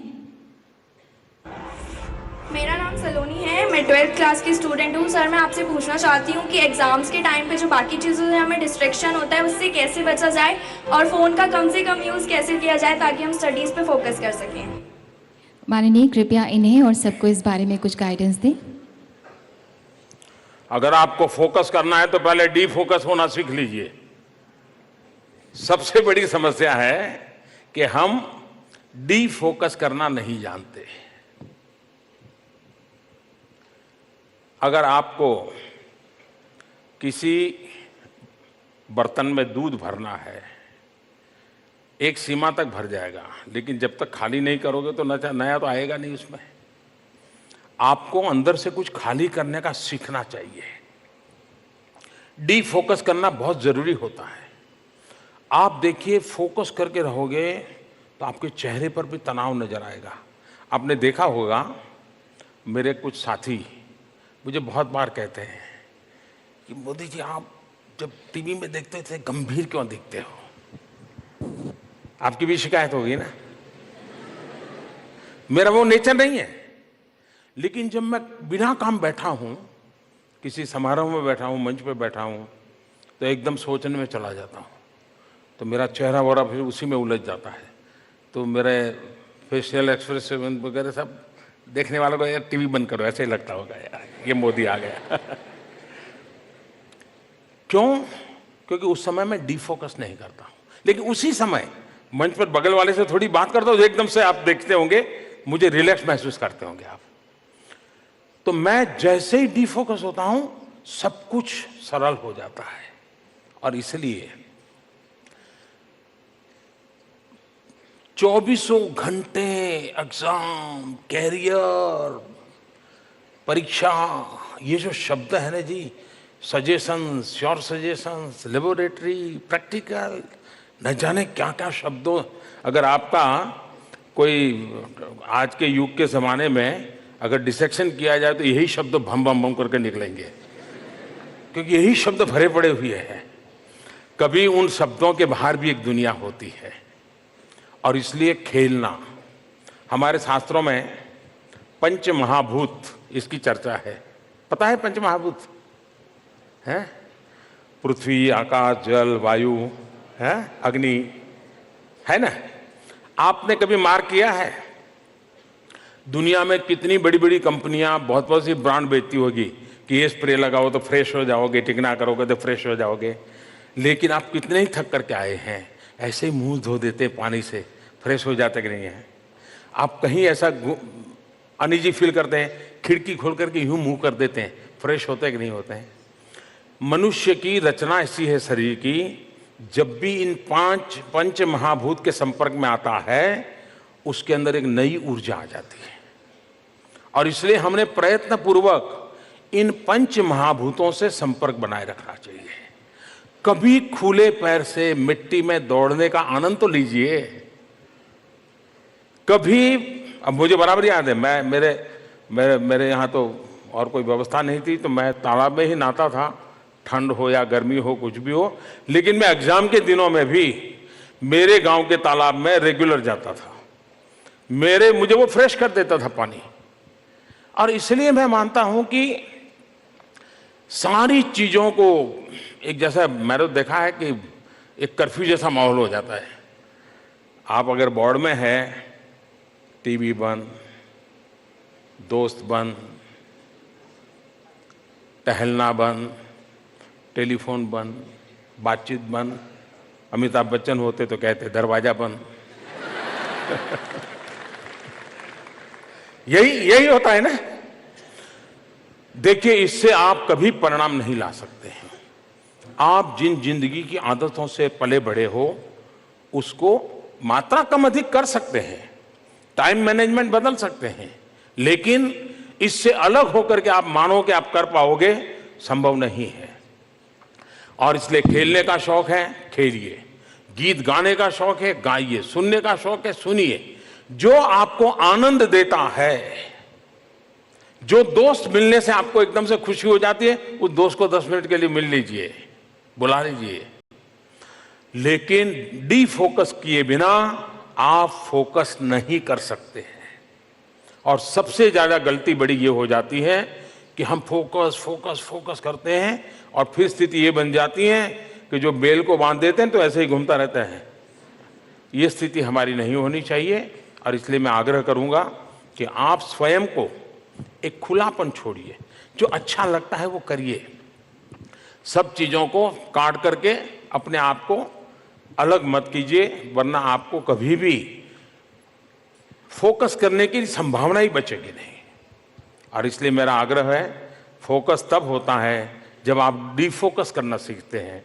और डिफोकस करने के लिए आपके बचपन की जो आदतें हैं वो आपको बहुत बड़ी मदद कर सकते हैं। उसी के साथ जुड़ जाइए, उसी के साथ कुछ पल जी लीजिए, आपको परिणाम मिलेगा। माननीय, हम भारतवासी आभारी हैं कि आपने भारतीय परंपरा योग को विश्व में स्थापित किया है और हम गर्वित भी हैं। बच्चों में, स्टूडेंट्स में काफ़ी जागरूकता आई है योग के बारे में। दीप्शी ग्रोवर दिल्ली से हैं, आपसे कुछ पूछना चाहती हैं और इस समय वो यहाँ पर हैं। नमस्कार आदरणीय प्रधानमंत्री जी, मैं दीप्शी ग्रोवर दयाल सिंह कॉलेज की छात्रा हूँ। मेरा प्रश्न आपसे ये है कि परीक्षा के तनावपूर्ण दिनों में योग हमारी किस तरह सहायता करता है, क्योंकि आप स्वयं योग करते हैं हम विद्यार्थियों के लिए कुछ आसन बताएं। धन्यवाद। माननीय टाइम्स नाउ टीवी चैनल के जरिए सारिका माकन ने आपसे पूछा है कि I am in class 12 with non medical stream, kindly advise some particular yoga asanas which can help to reduce stress and improve concentration. I have also read your book Exam Warriors. I think it shares some great tips which help students to deal with exam psychologically. कृपया इन सवालों के बारे में हम सबका मार्गदर्शन करें। माननीय प्रधानमंत्री जी को नमस्कार। मैं भावना जलाल, केंद्रीय विद्यालय IIT देहरादून की छात्रा, आपसे पूछना चाहती हूँ कि तथ्यों के मूल्यांकन के अनुसार हमें यह ज्ञात होता है कि 20% सफलता इंटेलिजेंस क्वेश्चन के कारण और 80% सफलता इमोशनल क्वेश्चन के कारण मिलती है, परंतु हम विद्यार्थी EQ को कहीं ना कहीं भूलकर IQ को अपने जीवन में अधिक महत्व देते हैं। अतः महोदय, आपसे यह गुजारिश है कि आप हमें EQ और IQ में समान रूप से संतुलन कैसे बैठाएं, में सलाह दें, ताकि आगे आने वाली 12वीं बोर्ड की परीक्षाएं और जीवन में आगे आने वाली सभी परीक्षाओं में हम अच्छे अंकों से उत्तीर्ण हों। धन्यवाद। एक ऐसा सवाल है जो सीधा एग्जामिनेशन से जुड़ा हुआ नहीं है, लेकिन IQ और EQ ये हम लोगों ने सुना है, लेकिन किसी को पूछोगे कि IQ क्या है, EQ क्या है, नहीं बोले वो इंटेलिजेंट है IQ, EQ क्या, तो यार सुना है, होगा कुछ इमोशनल कुछ चलता है। मैं बड़ी सरल रीत से बताता हूं आपको। एक तो ये बताया जाता है कि IQ का खिलने का जो सबसे बड़ा अवसर होता है, जो विज्ञान से संबंधित लोगों का कहना है कि ज़्यादा से ज़्यादा 5 साल के पहले ही ये सब ऑलरेडी पनपना हो जाता है, बाद में तो उसका प्रगटीकरण होता है। कोई बालक अपनी माँ उसको झूले में सुला करके गई है और उसको सुला करके उस झूले के ऊपर एक घुंघरू बंधा हुआ है और माँ ऐसे थप मार करके जाती है तो उसमें से घुंघरू की आवाज़ आती है। तो आपने देखा होगा वो बच्चा ये देखता है, 2 महीने 3 महीने 5 महीने का बच्चा होगा, वो देखता है कि माँ ने ऐसा किया तो घुंघरू की आवाज़ आई। अब माँ तो अपने काम में लग गई, लेकिन वो अपने पैर ऊपर कर करके उस तक पहुंचने की कोशिश करता है ताकि घुंघरू बच जाए। That is IQ। समझ आया? उस बच्चे ने 3 महीने बच्चे ने उसको पकड़ लिया और उस घुंघरू उसने कोशिश करता है, सोए सोए पैर मार के ऊपर ऊपर कोशिश करता रहेगा और रोएगा नहीं, कुछ नहीं करेगा, उसी में वो कंसंट्रेशन होगा उसका, क्योंकि उसने देखा है कि माँ ने ऐसा किया था, घुंघरू की आवाज आई थी जो अच्छी लगी थी, वो उसी को करता रहता। वो हो गया IQ। अब मान लीजिए माँ को बहुत काम है, बेटे को सो जाए तो अच्छा है, तो बढ़िया सा आवाज हो किसी की, बहुत ही अच्छा गाना गाने वाला सीडी हो, वो झूले के पास लगा दे ताकि वो गीत बजेगा तो बच्चा सो जाएगा। लेकिन बढ़िया से बढ़िया गायिका हो, बढ़िया से बढ़िया शब्द हो, बढ़िया से बढ़िया संगीत हो, लेकिन बच्चा रोना बंद नहीं कर रहा है। लेकिन माँ तुरंत किचन से दौड़ के आती है, अपना टेप रिकॉर्डर बंद करती है और खुद अपनी फटी आवाज से ऐसे ही गाना शुरू करती है, बच्चा सो जाता है। ये है EQ। ये जो उसके इमोशंस हैं, आवाज नहीं, शब्द नहीं, लहजा नहीं, सुर नहीं, स्वर नहीं, कुछ नहीं, जो इमोशंस कनेक्ट है। और इसलिए IQ और EQ दोनों का जिंदगी में संतुलित विकास अनिवार्य है। और यह भी सही है कि EQ का बहुत बड़ा रोल होता है। EQ इंस्पिरेशन का सबसे बड़ा स्रोत होता है। रिस्क लेने की कैपेसिटी भी EQ से आती है। अब ये ईक्यू कैसे बढ़ता है? अगर हम ब्लड डोनेशन करने जाते हैं तो चलो भाई, किसी ने कहा था सब ब्लड डोनेशन मैं कर रहा हूं, लेकिन मैं जब ब्लड डोनेशन करता हूं, लेकिन पता चलता है कि यार मैं उसको पहचानता था, मेरा ब्लड तो उस दिन उसको काम आ गया, उसकी जिंदगी बन गई, मेरा आईक्यू ईक्यू में कन्वर्ट हो गया। क्यों? मेरा इमोशनल बॉन्डिंग था। हम जितनी संवेदनाओं से जुड़ी हुई चीजों से जुड़ते हैं, आपने देखा होगा, मैंने एक बार एक टीचर से पूछा था, ऐसे ही बातें कर रहा था, तो उनका एक नियम था कि वो किसी बच्चे का जन्मदिन हो तो वो बच्चों को आग्रह करते थे कि तुम आज अपने परिवार के साथ ऑर्फनेज में जाके आओगे, या किसी वृद्धाश्रम में जाकर के आओगे, या किसी अस्पताल जाकर के आओगे, लेकिन स्कूल आने से पहले तुम्हारा जन्मदिन मैं तब मानूंगा कि तुम जाकर के आए हो। ये उन्होंने अपने क्लास के बच्चों को आदत डाली थी। तो मैंने उनसे पूछा कि आप इसके पीछे आपका लॉजिक क्या है? उसने कहा साहब मैं तो उसके आईक्यू के लिए क्लास में बहुत कुछ कर लूंगा, लेकिन वो उसकी ज़िंदगी में उतना काम नहीं आएगा, लेकिन उसका इमोशनल बॉन्डिंग, उसकी संवेदनाओं का विस्तार होना जरूरी है। और इसलिए मैं बच्चों का जन्मदिन क्लासरूम में ताली बजा करके, केक काट करके, चॉकलेट बांट करके नहीं करता हूं। मैं उसको जहां दर्द है, दुख है, पीड़ा है, संवेदना है, उस जगह पर जाने के लिए प्रेरित करता हूं। और वो उस दिन जन्मदिन होने के कारण बहुत ही सेल्फ कॉन्शियस होता है, उसकी सारी मनस्थिति स्वकेंद्रित होती है, और इसलिए वो जो भी करता है वो बहुत ताकत के साथ रजिस्टर होता है। और इसलिए मैं आग्रह करता हूं कि जिस दिन उसके सबसे जागृत अवस्था है, उस दिन उसको इन संवेदनाओं से जोड़ूं। मैं समझता हूं कि हमारे लिए बहुत आवश्यक है कि हम जीवन में ऐसा कुछ समय ऐसे लोगों के बीच में बिताएं, कभी उनको पूछें तो। हमने कभी, हमारे यहां जो अखबार डालने के लिए आता होगा ना, कभी उसका नाम नहीं पूछा होगा। 2 दिन नहीं आए तो कभी नहीं पूछा होगा, अरे भाई तुम बीमार तो नहीं थे, क्या हो गया? कभी एग्जाम हुई तो आपने उसको नहीं पूछा होगा, अच्छा आपके बच्चों भी एग्जाम होती होगी, कैसे करते हैं आप? नहीं पूछा होगा। दूध देने वाला, घर में दूध बेचने वाला जो सुबह दूध देने आता है, हमको नाम भी पता नहीं होगा उसका नाम क्या है। जो ड्राइवर हमें स्कूल ले जाता है, हम 20, 22, 25 बच्चे स्कूल में बैठते हैं, हमारे में से किसी को उस ड्राइवर का नाम मालूम नहीं होगा, इतना ही पता होगा ड्राइवर भाई, ड्राइवर अंकल। कभी पूछा कि आप यहां कैसे आए, बच्चे क्या कर रहे हैं? आप देखिए, आपका खुद का सोचने का तरीका बदल जाएगा। हम समाज के इन लोगों से जितने संपर्क में आते हैं, इतना हमारा ईक्यू बहुत ही शार्पन हो जाता है, बहुत शार्पन हो जाता है, जो हमारी जिंदगी के एक सेंस ऑफ मिशन जिसको कहें, सेंस ऑफ मिशन को बनाने में वो बहुत बड़ा रोल प्ले करता है।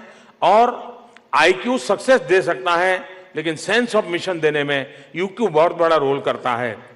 और हमने, अभिभावकों ने, टीचर्स ने ईक्यू के प्रति लगातार फोकस रखना चाहिए, तब जाकर के खेल के मैदान में प्रतिस्पर्धी को मात दे दी, विजय निश्चित हो गई, लेकिन प्रतिस्पर्धी अगर गिर गया तो मैं अपना विजय की चिंता किए बिना उसकी बीमारी, उसकी तकलीफ में पहुंच जाता हूं, तुरंत उसको खड़ा कर देता हूं। मैदान में हूं, हार जीत का फैसला होने वाला है, लेकिन मेरी मानवीय संवेदना कहती है अरे छोड़ो खेल, वो गिर गया है, मैं पहले उसकी मदद कर दूं। वो ईक्यू आपको जिंदगी की एक बहुत बड़ी ताकत देता है, और इसलिए हमने उस दिशा में प्रयास करना चाहिए। माननीय, जो आसन के बारे में, योग आसन के बारे में आपसे पूछा गया है कि कुछ आसन बताइए जिससे कि स्ट्रेस कम हो। देखिए, योग आसन के संबंध में एक जो भ्रम है कि इस आसन से ऐसा होता है, इस आसन से होता है, उसके साथ एक विज्ञान जुड़ा हुआ है। लेकिन आप शुरुआत, आपको जो आसन अच्छा लगता है, जो आपको कंफर्ट देता है, उसे से शुरू कीजिए। अगर आपको लगता है कि ताड़ासन, आप हैरान होंगे, इन दिनों दुनिया के कई देशों में परिवारों में बच्चों की हाइट बढ़ाने के लिए ताड़ासन को रेगुलराइज कर दिया गया है। और आपने भी देखा होगा, घर में जब 13-14 साल के हो जाते और अपना दोस्त थोड़ा ऊंचा हो गया तो अपना भी मन करता है, एकदम खड़े हो जाते हैं, ताड़ासन करने लग जाते हैं। मन में तो ये रहता है कि मैं ताड़ासन कर रहा हूं तो शायद मेरी हाइट बढ़ेगी। हकीकत में उसकी पूरी प्रक्रिया है, वो आपको आपके शरीर, मन, बुद्धि एक साथ कैसे काम करते हैं वो सिखाती है। आप ठीक से कर रहे हैं कि नहीं आपको पता चलेगा। आप लोग, यहां मैं कहता नहीं, एक प्रयोग करना, 2-3 दोस्त मिलकर के करना, आपको अच्छा लगेगा। ऐसे ही आप खड़े रहिए, सबको पूछोगे तो जवाब एक ही आएगा, सबको अपने पैर पे खड़े हैं। सही है ना? ऐसे ही मैं खड़ा हूं तो आप सब यही कहेंगे ना कि मैं पैर पे खड़ा हूं। क्या कहेंगे? मैं अपने पैरों पे खड़ा हूं, वही कहेंगे ना। लेकिन आप ऑफलाइन तो नहीं है ना। अगर बारीकी से देखोगे, आप अपने पैरों पर नहीं खड़े हैं। अगर जैसे ही बॉडी की तरफ थोड़ा नजर करोगे तो आपको ध्यान आएगा, नहीं, मेरा तो पूरा वेट मेरी कमर पे है। अगर वहां कॉन्शियस होकर के थोड़ा उसको रिलैक्स किया तो ध्यान आएगा, नहीं नहीं, मेरा पूरा बॉडी वेट तो बटक्स पे है। फिर वहां रिलैक्सेशन किया तो ध्यान आएगा कि नहीं नहीं, मेरा तो पूरा बॉडी वेट नी पे आके अटका हुआ है। फिर एंकल पर आके, बहुत बाद में पता चलेगा कि तलवे पर वेट आता है। It may take 1 or 2 minute. और यूं ही खड़े हैं तो आपको भी पता नहीं है कि आप पैरों पे खड़े हैं कि कमर पे खड़े हैं। आप आज ही प्रयोग यहां से निकल करके 3 नौजवान खड़े होकर के एक दूसरे का टेस्ट लीजिए।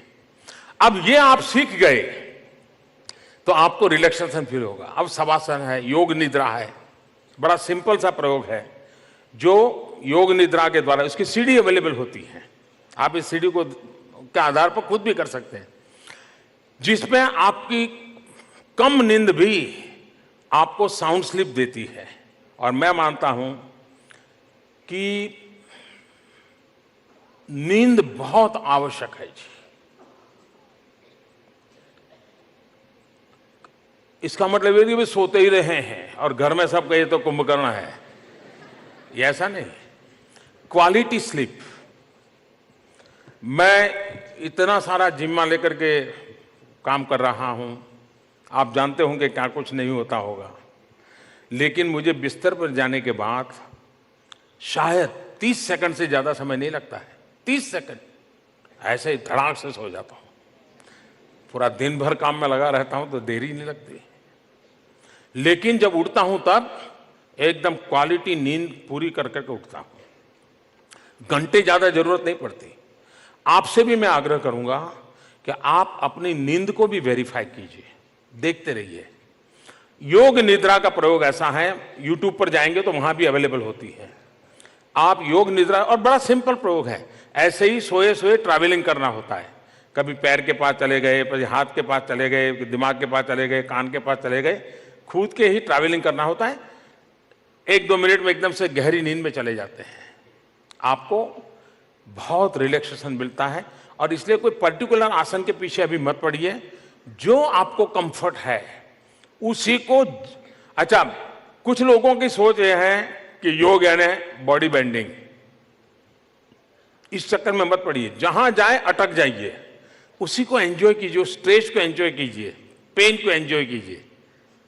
आप पोजीशन पाने के लिए कोशिश मत कीजिए, आप देखिए, आपको एक अलग अनुभूति होगी।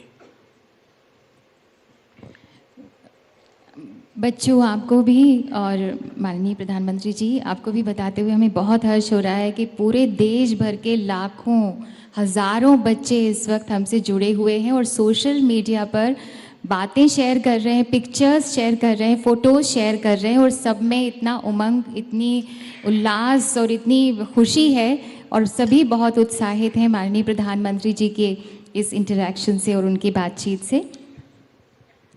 कुशाग्र पायल शिलोंग से हैं, जो क्लास 10th के छात्र हैं, और इनका भी प्रश्न हमारे सामने है। Good morning, आदरणीय प्रधानमंत्री जी। I am Kushagra Payal of class 10 from Assam Rifles Public School, Shillong. Sir, my question to you is that what role do you suggest for the teachers to play in developing confidence among students facing in the examination? धन्यवाद sir. शिक्षकों को आप क्या सलाह देना चाहेंगे कि परीक्षा के दौरान विद्यार्थियों का आत्मविश्वास बढ़ाने के लिए शिक्षकों को क्या रोल निभाना चाहिए? माननीय, हम सबको इस बारे में कुछ बताएं। वैसे शिक्षक अपना दायित्व निभाते ही हैं, इसलिए मुझे उनको कोई ज़्यादा एडवाइस करनी नहीं है, लेकिन वक्त काफ़ी बदल चुका है। एक समय ऐसा था, और जो मैंने अपनी आंखों से देखा है, कि परिवार में अगर कोई अच्छी चीज़ खाने पे बनती थी तो माँ को मन करता था कि तेरे टीचर को ज़रा उनके घर थोड़ा दे करके आ जाओ। ये ठीक है कि मेरे यहाँ मेरे टीचर बहुत ज़्यादा दूर नहीं रहते थे, लेकिन माँ का मन करता था कि कुछ बना है अपने घर में, तेरे टीचर को दे आओ, कुछ अच्छी चीज़ हुई है टीचर को बता दो। टीचर एक प्रकार से फैमिली मेंबर हुआ करते थे। कभी कभी माँ बाप जो बात बच्चे को नहीं बता सकते थे तो माँ बाप टीचर को कहते थे और उसको कहते थे कि ज़रा आप उसको थोड़ा समझाइए ना, और टीचर टीचिंग के सिवाय ये काम करते थे। माँ बाप का टीचर पर एक भरोसा हुआ करता था कि जो काम हम नहीं कर सकते, जो काम हम अपने बेटे से नहीं कर सकते, वो टीचर कर पाएंगे। आज धीरे धीरे स्थिति ये है कि बहुत से माँ बाप शायद टीचर को पूरी तरह जानते भी नहीं हैं, और जानते तो तब है कि जब बेटा आकर के शिकायत कर दें कि टीचर ने मुझे डांट दिया, तो दूसरे दिन गुस्सा करके माँ बाप स्कूल पहुंच जाएंगे और वो टीचर का लेफ्ट राइट करके ही छोड़ेंगे, तब जाके पता चलता है ये उसका टीचर है। तो ये स्थिति अच्छी नहीं है। जैसे परिवार में फैमिली डॉक्टर, वो परिवार के सब लोगों की सेहत के विषय में जानकार होता है, वैसा ही एक जमाना था टीचर पूरे परिवार के लोगों को बराबर इकोसिस्टम जानता था और उसके अनुसार वो बच्चे को गाइड करता था, हाथ पकड़ के चलाता था, उसका परिणाम मिलता था। आज वो एक कट हो गया है। मैं सभी टीचर से चाहूँगा कि वे सिर्फ स्टूडेंट से नहीं, उसके पूरे इकोसिस्टम के साथ जुड़े, उसके यार दोस्त, उसके शौक, उसकी प्रवृत्ति, उसके पेरेंट्स, उसके भाई बहन, तब जाकर के उस बच्चे के साथ कैसे ट्रीट करना उनको सरलता से आ जाएगा। दूसरा, हम लोगों ने गुरु शिष्य परंपरा को जाना है। आप देखिए, मुझे बराबर याद है, मैं बहुत साल पहले, तब तो मैं राजनीति में नहीं था, एक स्कूल ने फंक्शन में मुझे बुलाया था, शायद स्कूल के 25 साल हुए थे। तो मैंने उनको कहा कि मैं जरूर आऊँगा, लेकिन मैं वहाँ टीचर से भी बात करना चाहूँगा, अलग से मुझे थोड़ा समय मिले। तो मैं टीचर से बैठा और मैंने उन टीचर्स को पूछा, बड़ी स्कूल थी, काफ़ी नामांकित स्कूल थी। मैं उन टीचर्स के साथ बैठा, मैंने उनको पूछा कि भाई आप में से कोई 20 साल से वैसे कितने विद्यार्थी हैं कि जिनका नाम लेते ही आपको गर्व महसूस होता है और आप महसूस करते हैं कि मेरी स्कूल का बच्चा था, ये मेरे क्लास का बच्चा था, ये मेरे सब्जेक्ट का स्टूडेंट था और उसने ज़िंदगी में ऐसा नाम कमाया है। आपको कोई याद है क्या?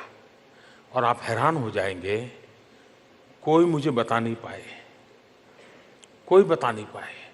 मैंने कहा कि आप में से कितनी डिग्रियां लेकर के निकले उसके बजाय कितनों की जिंदगी बनी। अगर ये आपका क्षेत्र नहीं है तो फिर शिक्षा अधूरी रह जाएगी। और ये बात उन टीचरों को छू गई। फिर मैंने कहा बुरा न लगे तो मैं पूछना चाहता हूं कि आपके स्कूल के कोई स्टूडेंट है जो जेल में है? चौंक गए वो, उनकी मुंडी नीची हो गई, उन्होंने मुझे जवाब नहीं दिया। मैंने 2 एक्सट्रीम सवाल पूछे थे उन टीचर्स को। अगर मेरे पास पढ़ा हुआ बच्चा कभी किसी बुरे काम में नाम सुनाई दे तो एक टीचर के नाते मुझे चोट पहुंचनी चाहिए। और मेरे हाथ से निकला हुआ बच्चा जब जिंदगी में कुछ प्राप्त करता है वो दिन मेरे लिए सुहाना हो, ये टीचर के मन का भाव होना चाहिए, तब जाकर के। और मैंने ऐसे टीचर देखे हैं, मैंने ऐसे टीचर देखे हैं, आप हैरान हो जाएंगे।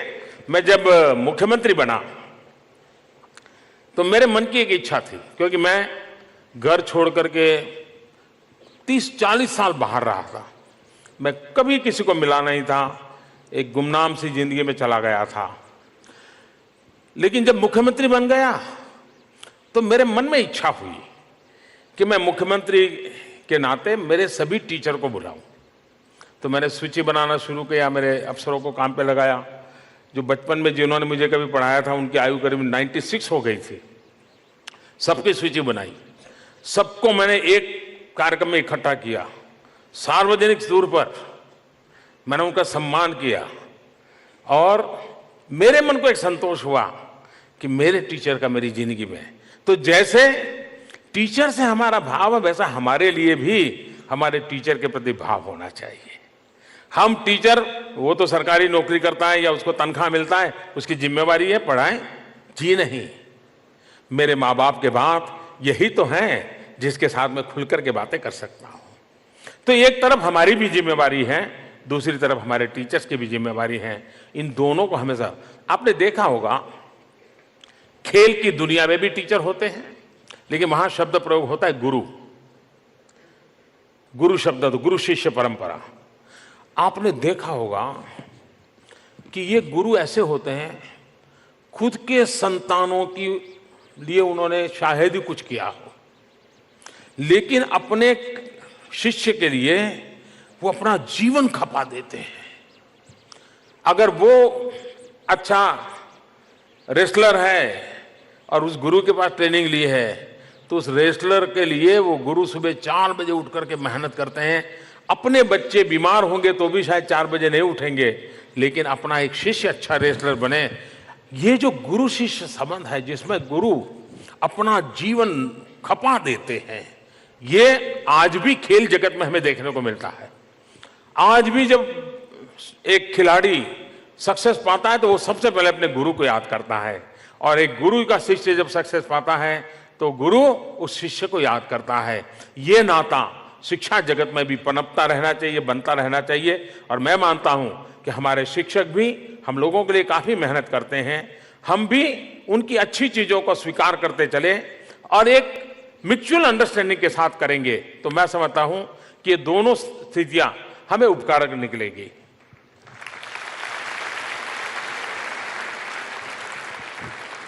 नरेंद्र मोदी ऐप के माध्यम से सवाल पूछा है जय मिस्त्री ने।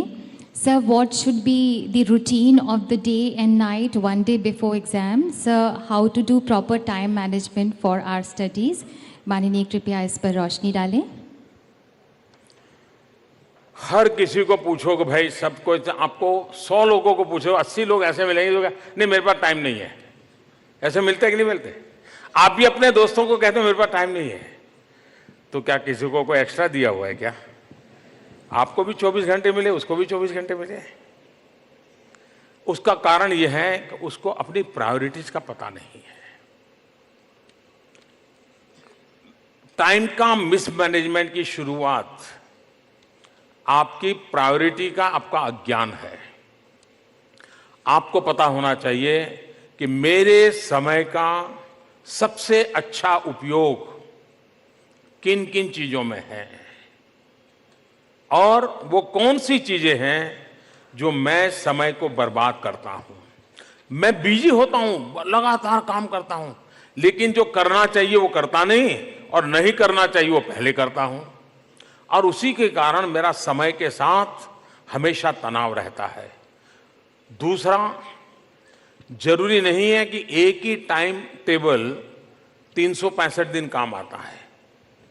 समय के अनुसार फ्लेक्सिबिलिटी चाहिए, लचीलापन चाहिए कि चलो ठीक है अब ये आ गया है तो कुछ समय यहां निकाल दूं, लेकिन मैं बाकी समय को एडजस्ट करूं। आपको खुद को लगना चाहिए, वरना अभी मैंने ये काम तय किया मैं ये नहीं करूंगा, अभी मुझे होमवर्क करना है मैं ये नहीं करूंगा। सहज लचीलापन के साथ, एनवायरनमेंट के साथ हम कॉन्फ्लिक्ट किए बिना हम जिस माहौल में जी रहे हैं उस माहौल में मिनिमम कॉन्फ्लिक्ट आए। जीरो मैं नहीं कह सकता हूं, लेकिन मिनिमम कॉन्फ्लिक्ट आए। करूं या न करूं के बीच में संघर्ष नहीं होना चाहिए। अगर ये हम साइकी बना करके करते हैं तो आप देखिए कि आपकी दिनचर्या ठीक से चलेगी। कुछ लोग हैं डेली डायरी लिखने की आदत नहीं हो, ऐसे बहुत लोग होंगे, जरूर निकले। एक टेम्पररी आप एक महीने के लिए लिखिए, और महीने भर आप अपने लिए, किसी के लिए नहीं, और जरा भी छुपाए बिना आप लिखिए।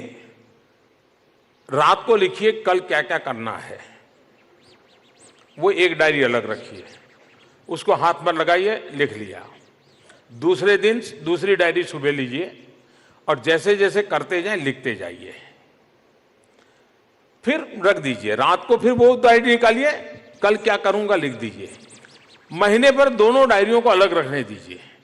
एक महीने के बाद दोनों डायरियों को मैच कीजिए, और रात को आपने क्या सोचा था, दिन भर क्या किया, आपको देखोगे 80% चीजें आपने वो की होगी जो आपने तय किया था उससे विपरीत होगी। आपको समझ आएगा, अरे मैं कैसा हूं, मैं तो बहुत बिजी था। किसी को पूछने की जरूरत नहीं है, आप ही अपने आप को एकदम से करेक्ट कर सकते हैं। और बड़ा सरल तरीका है, बड़ा सरल तरीका है। आप कल क्या करना है वो लिख लीजिए, और क्या हुआ वो रात को फिर से लिख लीजिए। दोनों डायरी अलग रखिए, दोनों डायरियों को बार बार मत देखिए, एक महीने के बाद ही देखिए, आपके सारे सुधार अपने आप हो जाएंगे।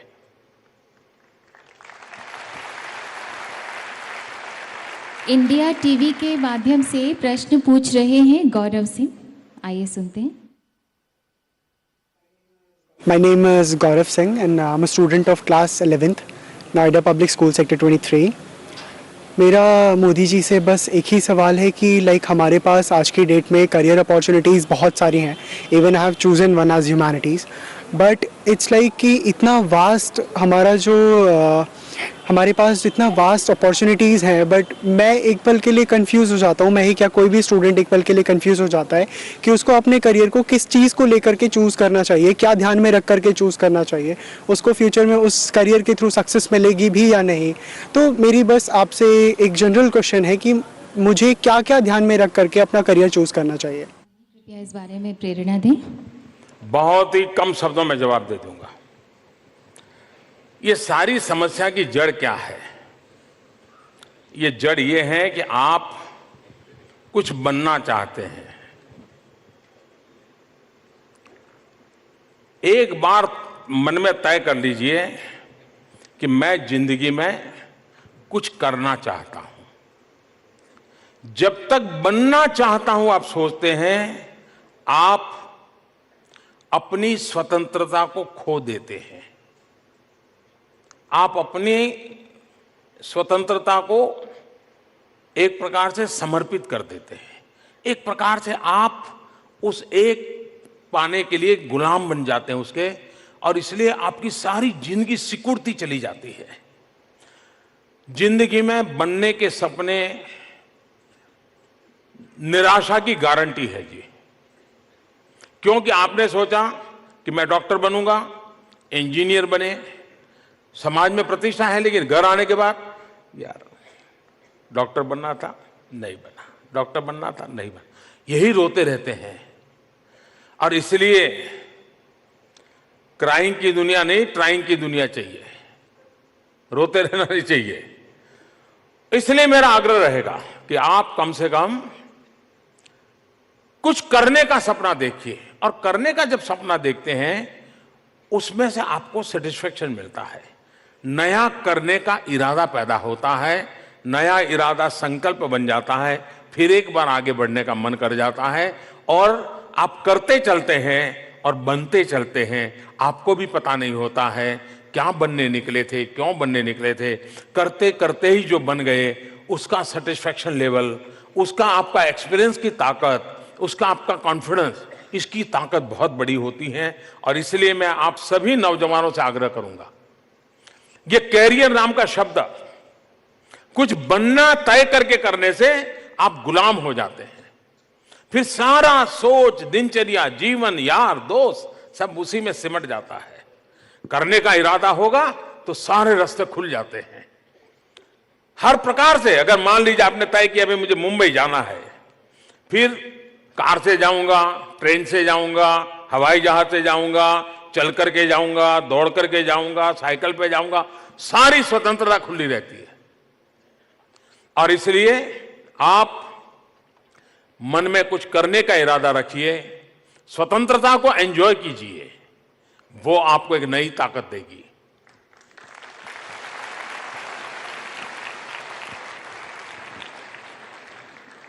आखिरी सवाल आपसे कि गिरीश सिंह यहाँ पर बैठे हुए हैं, जो दिल्ली के हैं, क्लास 11th के छात्र हैं। इनके मन में एक सवाल है माननीय। माननीय प्रधानमंत्री महोदय जी, सुमध्याह्न। मैं गिरीश जवाहर नवोदय विद्यालय मुंगेशपुर दिल्ली में 11वीं कक्षा का छात्र हूँ। महोदय, मुझे लगता है कि अगले साल हम दोनों के ही बोर्ड की परीक्षा है, क्योंकि मेरे 12वीं की परीक्षा है और आपके लोकसभा चुनाव है। तो क्या आपकी इस पे पूरी तैयारी है या आप थोड़े से नर्वस हैं? धन्यवाद।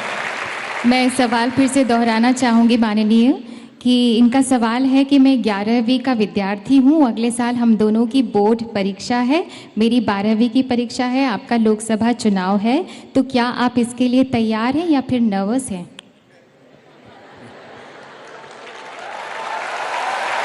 क्या नाम बताया आपका? गिरीश सिंह। गिरीश, इतना मुझे पक्का लगता है, अगर मैं आपका टीचर होता तो मैं आपको गाइड करता कि आप जर्नलिज्म में जाइए,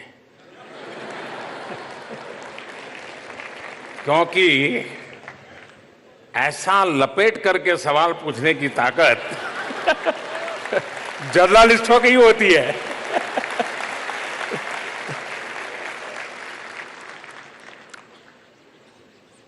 देखिए, मैं हमेशा ये मानता हूं कि आप पढ़ते रहिए, सीखने की कोशिश करिए, पूरा फोकस लर्निंग पर रखिए, भीतर के विद्यार्थी को जितना ऊर्जावान बना सकते हैं बनाते रहिए। यही जीवन का धर्म बना करके चलिए। एग्जाम और रिजल्ट और अंक ये बाय प्रोडक्ट होना चाहिए, बाय प्रोडक्ट होना चाहिए। आपने काम किया है, जो रिजल्ट आएगा आएगा। अंक के हिसाब से चलने से हम शायद उस चीजों को नहीं प्राप्त कर सकते जो पढ़ना चाहते हैं। राजनीति में भी मैं इसी सिद्धांत पे चलता हूं कि 125 करोड़ देशवासियों के लिए जितना मेरे पास समय है, जितना हमारे पास शक्ति है, जितनी मेरे पास ऊर्जा है, जितनी मेरे पास दिमागी सामर्थ्य है, सब कुछ 125 करोड़ देशवासियों के लिए खपाता रहूं। हर पल समय का क्षण क्षण, शरीर का कण कण 125 करोड़ देशवासियों के लिए लगाता रहूं। चुनाव आएंगे जाएंगे, वो तो सब बाय प्रोडक्ट होता है जी।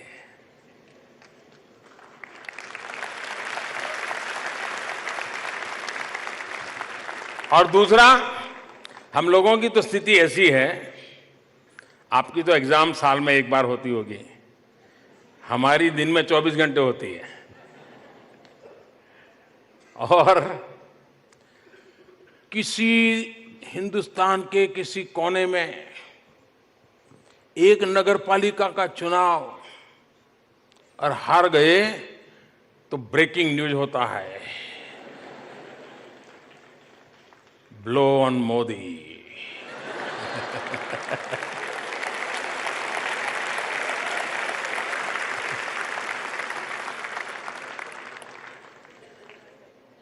और इसलिए हमारे लिए, और दूसरा है जी, कभी कभार मैं तो राजनीति में बहुत देर से आया हूं, बहुत लोगों की बात गले नहीं उतरती है। और दूसरा, मैं अभी भी एक प्रकार से राजनीति की व्यवस्था में हूं, लेकिन मन स्वभाव से राजनीति में नहीं हूं। मेरे वो नेचर में ही नहीं है, मेरे नेचर में है कुछ करना है, बस करते रहना। लेकिन जब मैं राजनीति में नहीं था तो पुराने जमाने में जनसंघ नाम की एक पार्टी हुआ करती थी और उनका दीपक नाम का निशान हुआ करता था। और वो पार्टी इतनी गरीब थी कि दीवार पर दीपक पेंट करने के लिए भी उनके पास बड़ा मुश्किल होता था। अब गुजरात में चुनाव थे तो उन्होंने कोई 103 कैंडिडेट खड़े कर दिए और जो मिला लड़ना तैयार हो, लो लड़ो। अब खड़े हो गए सब लोग। 103 में से 99 का डिपॉजिट चला गया, डिपॉजिट जब्त हो गया। और चुनाव में, राजनीति में डिपॉजिट जब्त होना है ना, बहुत बुरा माना जाता है। 4 का बच गया। तो मुझे बराबर याद है कि वो जनसंघ वालों ने इन 4 लोगों का जो डिपॉजिट का पैसा वापस आया, उसकी एक बहुत बड़ी महफिल की, बड़ी पार्टी की और बड़ा आनंद से मिठाई बांट के खाई। क्यों? तो बोले 4 लोगों की डिपॉजिट बच गई है। ये जो मिजाज होता है वो वहां से यहां तक पहुंचाता है। अटल जी कहते थे हार न मानूंगा। ये हार न मानूंगा जो जिजीविषा होती है, ये हर एक के भीतर होनी चाहिए। और इसलिए आपकी बोर्ड के एग्जाम के लिए मेरी आपको बहुत शुभकामनाएं, लेकिन मेरी बोर्ड के एग्जाम के लिए 125 करोड़ देशवासियों के आशीर्वाद मेरे साथ है। वो ही मेरी ताकत है, उसी के भरोसे मैं आगे चलता हूं। माननीय, ये आखिरी सवाल था। अपनी तरफ से आप कुछ संबोधित करना चाहेंगे? ये आखिरी सवाल था जी।